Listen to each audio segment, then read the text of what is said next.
તો જો ભાઈ વાયકાણામાં ખાસો બધો ટાઈમ થઈ જશે ને હવે અમે લોકો જઈએ છીએ ઘેર પણ હજી એક જગ્યા છે ને ઈકણે આવી રીતે કોઈક બનાવેલું છે તે અમે ઈકણ જોવા જઈએ છીએ પણ અમારે દરેક ફેસનું કામકાજ પતી ગયું છે ભાઈ વાયનું બરાબર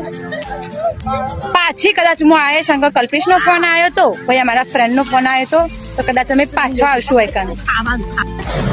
જો કુલર પાણી બેઠો છીએ સેન્ડવિચ ખાવા બેઠો છીએ ના પાડતો જો ભાઈ એનું લાઇટિંગ બધું ચાલુ થઈ ગયું છે બધું લાઇટિંગ ચાલુ થઈ ગયું છે ને હવે અમે ઘેર જઈએ છીએ અંધારું થઈ ગયું છે ભાઈ વાયકણ